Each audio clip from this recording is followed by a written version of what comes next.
have been attacked in the Persian Gulf. A refinery in Saudi Arabia was temporarily shut down after it was attacked by drones. Iran has said it has closed navigation through the Strait of Hormuz, and hundreds of ships are now sitting idle, unwilling or unable to pass through. Brent crude prices are up more than 8.8%. West Texas Intermediate is up 8%. Joining us to talk about it is Fernando Valley. He's Managing Director of Energy for the investment firm Hedgeye Risk Management. Welcome. Thank you. Glad to be here. Oil futures, oil prices are up, supply and demand. What specific developments in this conflict are pushing those prices up right now?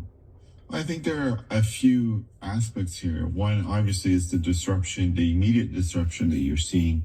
There are fewer tankers coming around the bend on the Strait of Hormuz, which is close to 30% of world oil production. That is a combination of both just pausing because of the attacks and not to have any risk.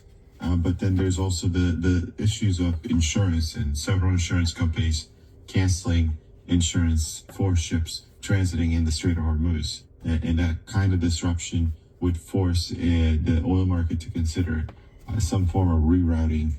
There's just not a lot of ways to reroute that much oil within a very short time frame. How big of an oil producer is Iran, and where does that oil go? And is that oil not flowing now? The oil is still flowing. There's been no news of an attack on Carver Island, which is their main export hub. It accounts for 80% of exports. Iran's a fairly large producer, close to 4 million barrels a day. They export just under 2 million barrels a day, which primarily goes to China. It's over 80% goes to Chinese refiners. Is China still getting that oil? Is it paying more for it? What does that mean for China? It's certainly going to pay a lot more for oil and natural gas that goes through the Strait of Hormuz. They are the largest importer of oil globally. The U.S., as you may know, produces 13.5 million barrels a day, roughly. With Canada, we're close to 18 million barrels a day of production versus our 20 million barrels a day of consumption. So we're fairly evenly balanced, whereas China still imports over 13 million barrels, sometimes as much as 50 million barrels a day of oil. A lot of that comes from the Middle East.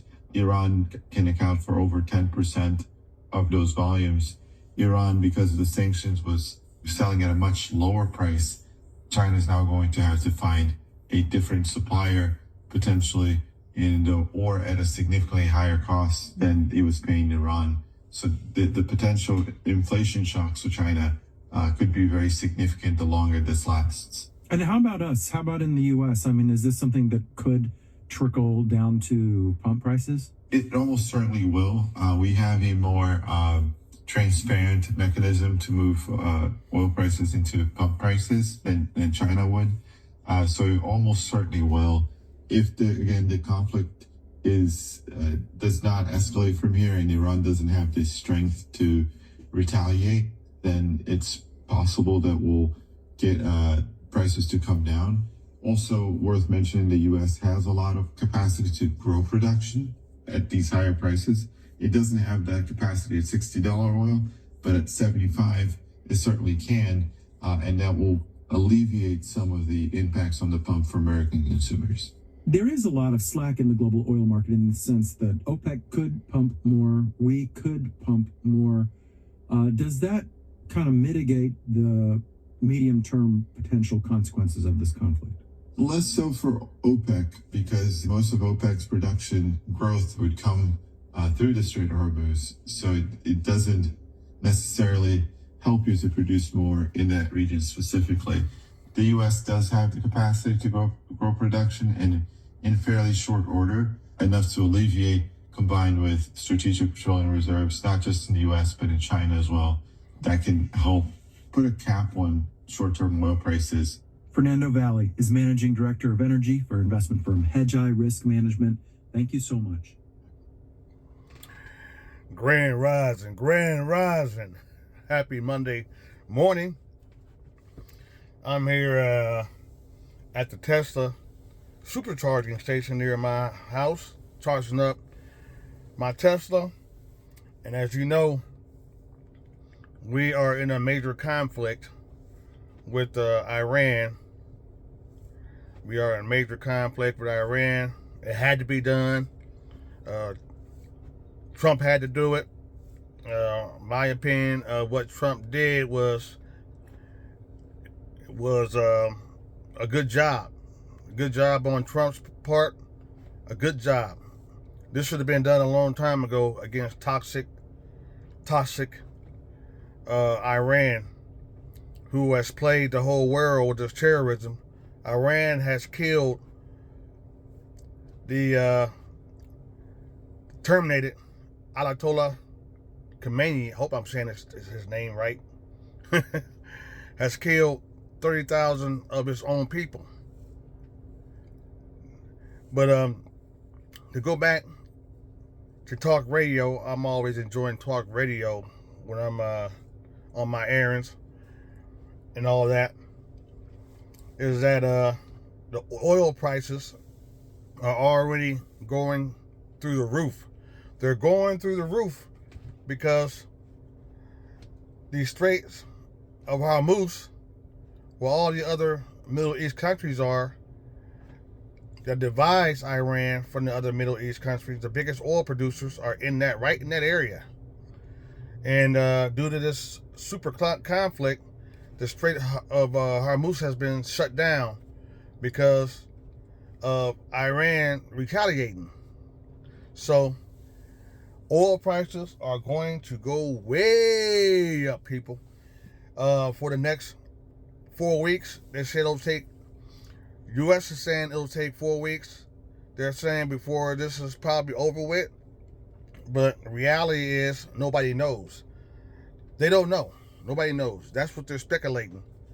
So if this thing gets a little worse, your gas prices, if you're driving a ICE car, which is a combustible car, if you're driving an ICE car, your gas prices are going to go through the roof.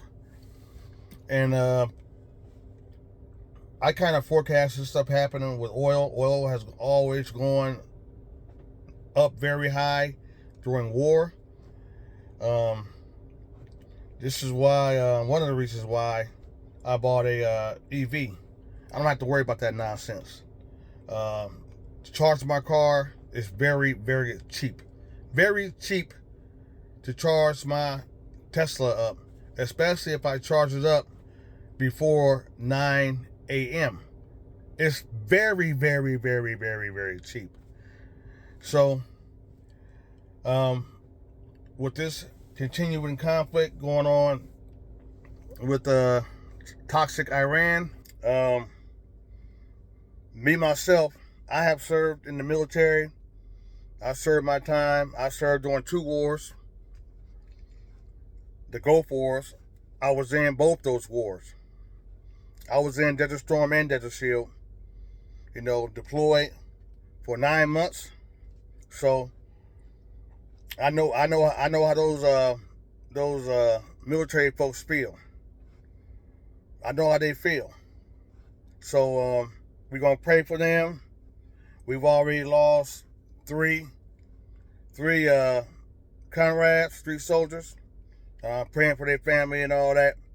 So as this conflict continues, it had to be done. That's why less than 1% of us put our hands up and go and join the armed forces. Yes, people. Less than 1% of the people in the United States go to join. Less than 1%. That's it. That join the armed forces. So Iran right now, people of Iran are they're very happy. They're very happy that their toxic, tolerant leader is gone. They're very happy. Just like they were happy in Venezuela.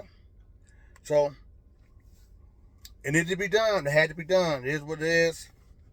But back to the oil prices, they're going to go way up. They're going to go way up, people. they're going to go way, way up. So, and